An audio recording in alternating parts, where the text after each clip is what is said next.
Okey, Assalamualaikum dan selamat pagi untuk semua yang hadir untuk kita punya sesi kaunseling pada pagi ini. So saya daripada tim staff nurse untuk kita punya kaunseling klinik berhenti merokok untuk hari inilah. So nama saya Izzati Khadijah dan ada dua kawan saya lagi. Boleh kenalkan dirilah. Saya Nurse Syafinas. Dan saya Nurse Syafiqah.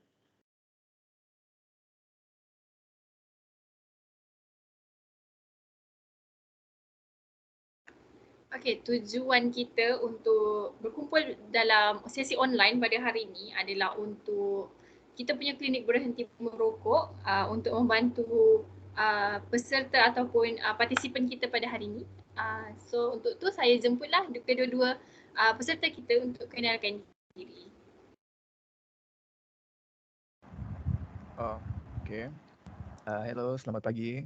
Nama saya Terence. Saya ni umur saya dah 24 tahun dan saya merupakan uni student lah di HUKM. Hai, saya Junior Terence. Saya Azim. Saya umur 23 tahun dan saya pun belajar di tempat yang sama macam Terence lah, di HUKM.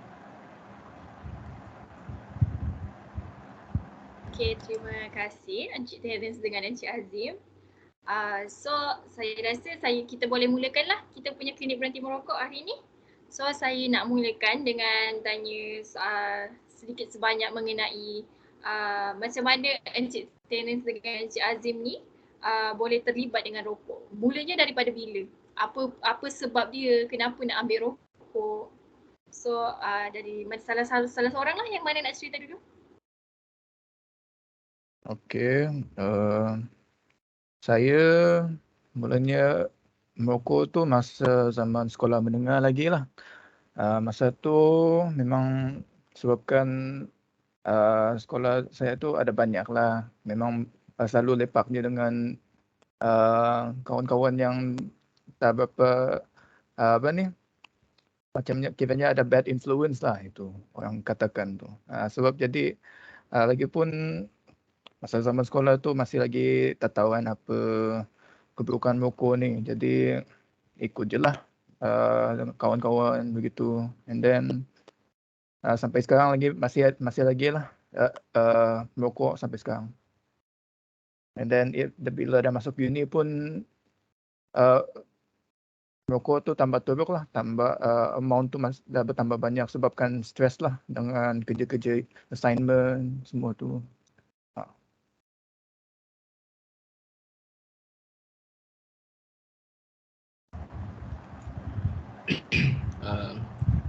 Sebelum saya nak share, tapi saya tak berani lah nak share. Adakah kes ni akan dibawa ke parent saya? Sebab parent saya tak tahu pasal saya merokok. Tadilah kita tak sebab kita memang nak tolong encik berdua untuk kita cuba untuk tolong berhenti merokok lah. So kita tak adalah kita nak sebarkan nak bagi tahu siapa-siapa ke, sebab kita memang niat nak tolong encik berdua. So kiranya nurse bertiga je lah yang akan tahu pasal saya merokok ni. Tak ada orang lain yang akan tahu. Boleh share dengan kita orang bertiga. Boleh share? Boleh kongsikan. Okay. Saya percaya dengan nurse bertiga. Okay. Sebenarnya saya tidak merokok dan saya dulunya benci orang merokok. Saya sangat tak suka dengan orang yang merokok.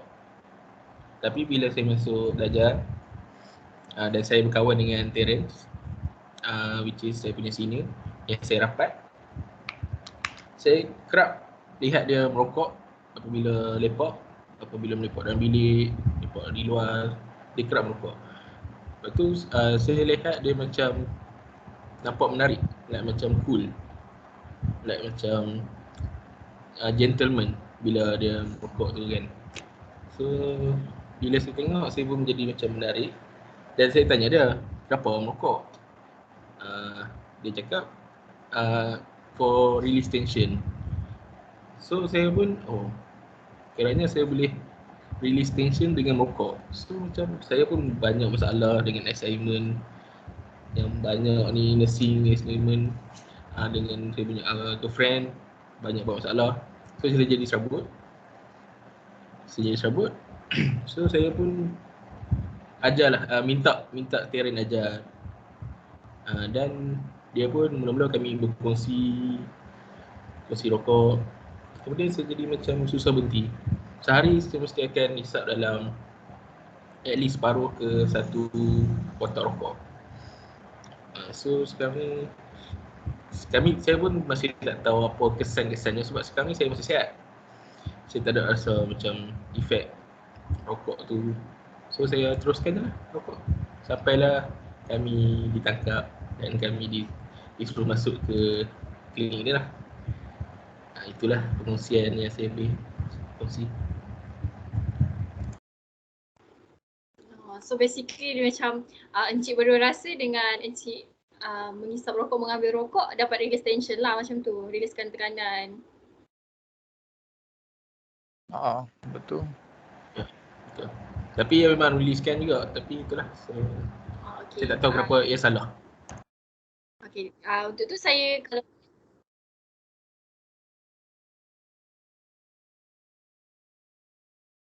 kalau boleh saya nak tahu, sekarang ni kan encik berdua mengambil keputusan untuk mengikuti klinik berhenti merokok kita orang, kami. So kalau boleh saya nak tahulah apa punca, apa sebab encik berdua ambil keputusan tu untuk ambil keputusan untuk berhenti merokok lah. Bagi saya tu tak tahu lah. Saya tak berapa kisah pun kalau dapat ke tak stop ni. Sebab kan bagi saya ni tak kesan merokok ni bukannya boleh memberi kesan buruk kepada orang lain. Dia cuma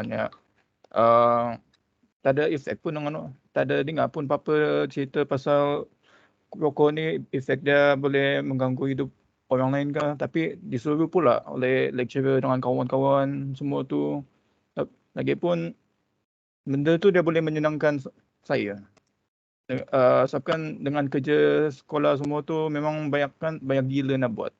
Jadi biarkan je lah. Continue je lah. Tak tahu apa nak buat lagi. Balik-balik dia kata untuk nak continue je dengan counselling ni. Ya, saya pun lebih kurang juga.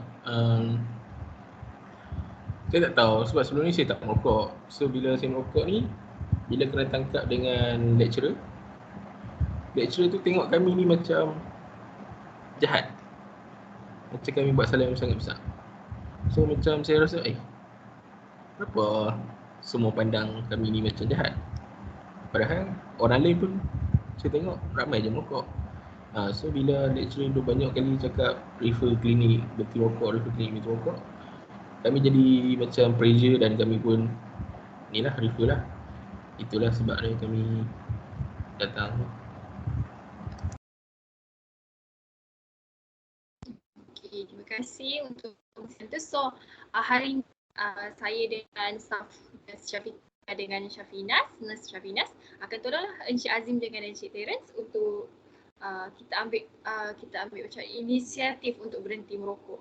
So untuk tu saya nak jemput saya punya kawan staff Nurse Syafinas untuk bercerita sedikit lah mengenai rokok ni.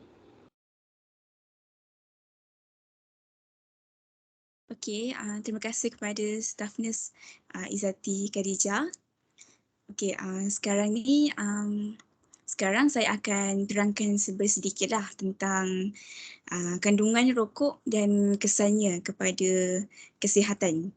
Sebelum tu, saya nak tanya kepada Encik Azim dan Encik Terence, pernah tak Encik mengalami tanda-tanda seperti mudah letih, cepat marah, stres dan juga tak dapat fokus ataupun untuk aktiviti harian tu encik berdua tidak dapat fokus dalam melakukan aktiviti tu. Pernah ke? Ya, bagi saya pernah dan saya pun stres. Banyak sebab lah saya stres. Dan penat tu memang malam saya lepas makan, lepas solat saya akan terus tidur lah. So jarang nak buat assignment time malam sebab saya sering penat. Masa pun sama enggak.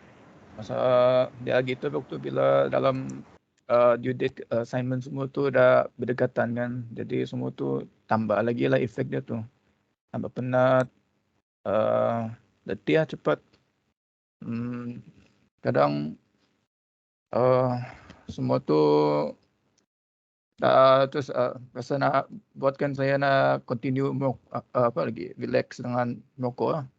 Semua tu bila rasa stres sangat. Okey, baiklah.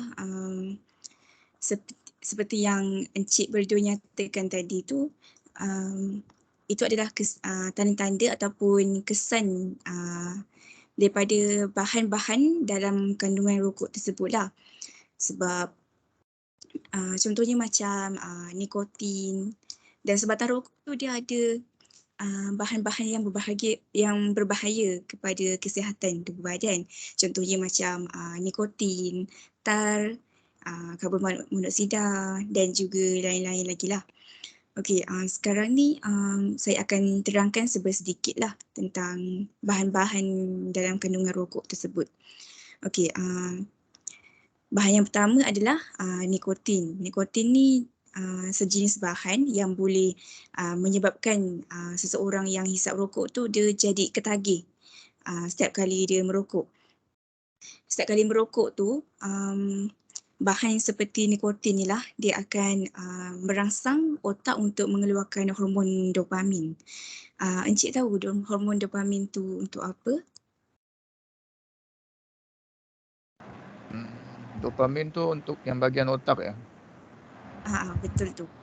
Okey, hormon dopamin ni adalah hormon yang untuk kalau seseorang tu berasa gembira ke ataupun berasa teruja, dia akan keluarlah hormon tu. Okey, semakin lama seseorang tu untuk semakin lama seseorang tu hisap rokok, semakin sukarlah untuk ataupun susah untuk seseorang tu meninggalkan rokok. Sebab nikotin ni adalah function dia dia menyebabkan seseorang tu ketagih. So yang kedua ialah bahan tar. Bahan tar ni macam dia bersifat karsinogen. Karsinogen ni apa? Karsinogen ni adalah punca kepada kanser. Okey, bila seseorang tu merokok, bahan tar ini akan menghasilkan permukaan yang melekit dekat dalam dinding paru-paru tersebut. Dia akan menyebabkan seseorang tu sukar untuk bernafas. And then bahan tar ini juga dia akan menyebabkan paru-paru tu menjadi hitam. So kalau kita pergi dekat klinik ke and then buat x-ray ataupun doktor akan tengoklah dalam x-ray tu paru-paru tu akan bertukar menjadi hitam. Okey, seterusnya adalah karbon monoksida. Karbon monoksida ni adalah satu gas yang tidak berbau dan tak berwarna. Gas ni dia akan meresap masuk ke dalam saluran darah dan akan menyekatlah oksigen yang diserap dalam darah tu. So gas karbon monoksida ni dia tak baguslah untuk kesihatan sebab dia akan menyebabkan tubuh badan tu mudah letih, pening kepala, loya dan juga muntah. Okey, seterusnya adalah benzin. Benzin ni adalah salah satu bahan yang untuk kurangkan sel darah merah dan dia juga benzin ni akan merosakkan juga sumsum tulang. Sumsum tulang ni dia adalah tempat penghasilan sel darah. So benzin ni dia akan menyebabkanlah penyakit anemia. Seseorang tu berisiko untuk mengidap penyakit anemia. So daripada sini banyak lagi lah bahan-bahan kimia yang berbahaya sebenarnya dalam rokok tersebut. So saya nasihatkan kepada encik kalau merokok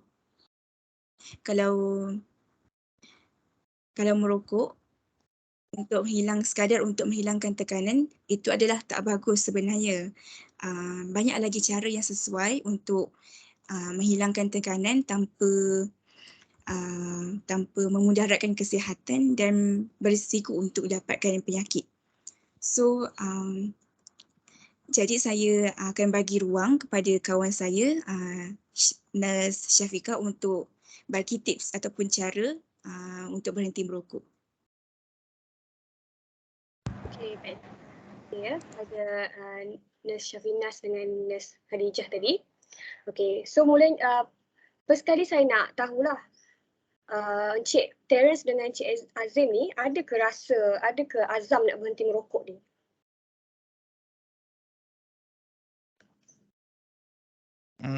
Azam tu belum ada lagi lah. Sebab kan ini semua ni ikut je orang lain bagi tahu untuk ikut klinik ke apa. Sebab kan apa yang tadi nurse Finas tadi explain semua tu, benda tu saya dah tahu semua tu kalau ada efek-efek, tapi yang macam dah belajar kan. Tapi kan apa yang efek-efek. Tapi bagi saya kan saya tak nak stop merokok sebab dia terlampau stres bagi saya. Dan bagi saya tak ada cara lain ke yang boleh itu je cara saya nak hilangkan stres, untuk nak menyenangkan diri. Itu bagi Terence. Bagi saya pula, sebenarnya saya suka yang merokok ni, cumanya sebagai student sebenarnya yang mengganggu jugalah duit poket bulanan, sebab saya ni bukan orang senang macam Terence. Saya terpaksa kurangkan duit makan semua untuk beli sekotak rokok. Dan pasangan saya pun asyik marah bila saya merokok. So saya rasa benda ni saya kena ubah. Tapi itulah, dia sekali jadi macam addicted dan saya tak tahu macam mana nak stop. Saya tak tahu apa yang boleh saya buat, sebab dia sangat addicted dan susah nak kawal lah. Okey, betul tu. So pertama sekali saya puji jugalah semangat encik berdua sebab sanggup datang sertai sesi kaunseling ni. Walaupun encik berdua tak ada azam nak berhenti merokok, tapi insya-Allah semoga lepas ni akan adalah sedikit sebanyak azam tu. Okey, so yang pertama saya akan share 12 tips untuk berhenti merokok ni, dan iaitu 12M. Okey, M yang pertama adalah M yang pertama adalah melengah-lengahkan. Apa tu? Maksudnya adalah encik melengah-lengahkanlah tunggu dalam 5 minit ataupun katakan nanti kejap. Nanti bila encik rasa nak isap rokok kan, lepas tu lengah-lengahkan tunggulah nanti 5 minit lagi saya akan isap rokok. So mungkin dalam 5 minit tu encik akan sibuk nak buat benda lain, dah lupa dah. Okey, so jadinya lupa nak isap rokok. Okey, seterusnya menarik. Bila encik rasa nak isap rokok tu, bila rasa stres, rasa macam aku tak boleh, aku kena isap rokok ni, so encik kena cubalah menarik nafas dengan panjang, which is buat deep breathing kan. Encik tahu, encik pun nursing student, so buat deep breathing, which is nak tarik nafas 3 kali secara perlahan-lahan. Okay, seterusnya yang M yang ketiga adalah minum air. Minum air terutamanya air masak lah. So elakkan minuman berkafein. Okay, dan seterusnya M yang keempat, encik cuba menyibukkan diri. Macam buatlah sesuatu untuk mengalih fikiran encik tu yang boleh untuk melupakan rokok.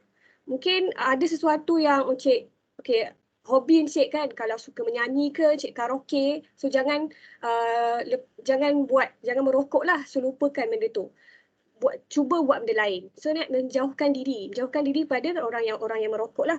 So daripada kelas encik berdua je ke yang isap rokok, ke ada kawan-kawan yang lain? Tak ada ya. Okey, so kalau tak ada, so baguslah. So jauhkanlah diri pada orang yang merokok, mengelakkan diri daripada suasana atau situasi yang mendorong encik kepada nak isap rokok tu. And then seterusnya encik boleh juga mengunyah sesuatu seperti chewing gum ataupun buah-buahan. Tapi elakkan chewing gum yang banyak kandungan gula lah. So nanti kan akan datangkan penyakit lain pula ya, penyakit diabetes ke.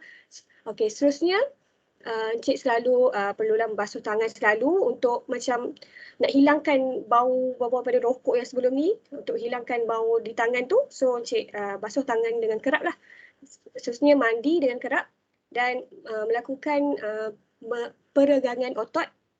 Encik meregangkan otot lah bila-bila encik rasa bosan nak buat rokok, nak isap rokok tu, and then meditasi dan seterusnya encik akan memohon doa. So daripada apa sahaja yang kita buat, seterusnya kita berbalik kepada Tuhan kita balik untuk kita mohon doa supaya kita dikuatkan azam untuk berhenti dan untuk dimudahkanlah untuk usaha berhenti rokok ni. Okey, itu saja. Cik faham ke? Oh, faham. Tak tahu pula ada cara lain untuk nak hilangkan stres. Tapi ada tak macam mana nak macam mana nak ingatkan step-step ni ke punya step plan untuk nak hilangkan stres ni. Mana tahu nanti boleh terjebak lagi untuk nak merokok lah. Begitu. Okay, so tips ni 12M ni ada je dekat laman web Info Sihat KKM ya. So encik bolehlah layari dekat situ KKM tu 12M tulis. Itu simple je dan encik boleh ikutlah dengan catatlah apa yang disebut tu. Oh, okey, faham.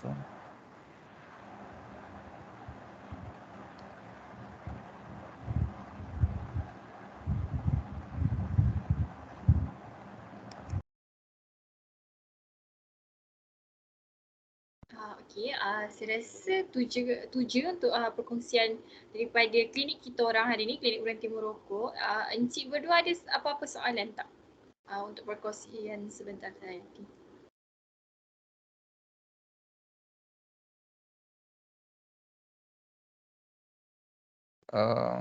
Bagi saya, kalau let's say lah, saya nak cuba stop, nak cuba buat apa cara pun sekali dengan step-step yang tadi Nurse Syafiqah dah explain tu. Tapi masih tak juga.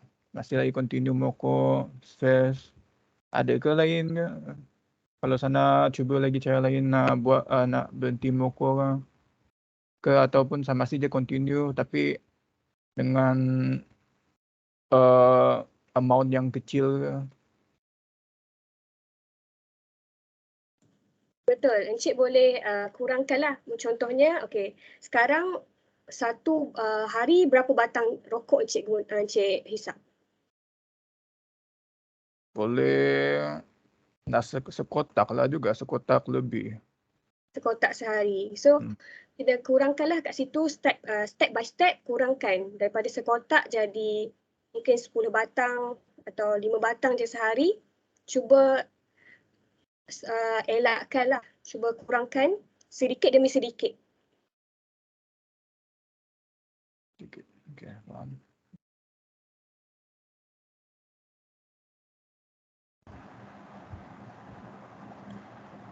Okey, saya ada soalan.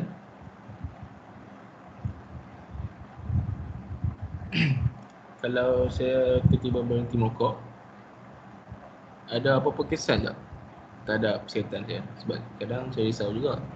Sebab badan dah adapt dengan rokok. Ataupun memang tak ada kesan lain, kesan sampingan yang tiba-tiba berhenti rokok. Okay, menjawab kepada soalan Cik Azim tadi tu, jika Encik slow-slow untuk berhenti merokok, dan kesan sampingan tu akan tiada lah, macam bukan tiada tapi kurang sedikit kesan sampingan tersebut lah. Contohnya macam kalau sebelum ni Encik mudah letih dan tidak fokus dalam pembelajaran kiranya. Ini kalau Encik mengurangkan untuk menghisap rokok, so lama-lama kelamaan tu fokus pembelajaran pun akan bertambah dan seterusnya lah, macam tu.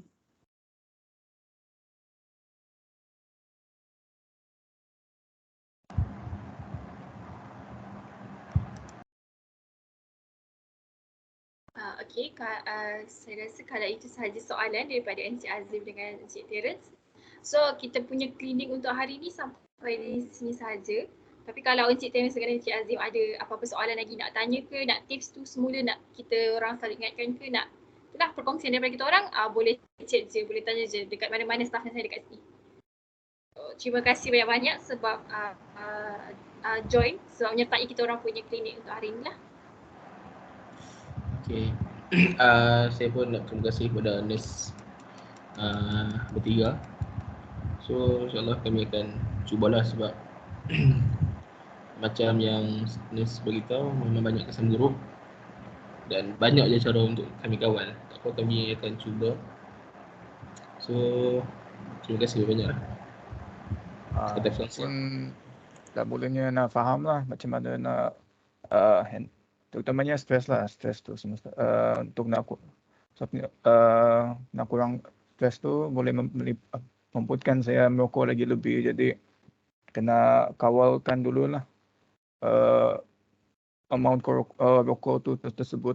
Jadi terima kasihlah atas nasihat tersebut daripada staff nurse semua. Terima kasih sangat banyak-banyak.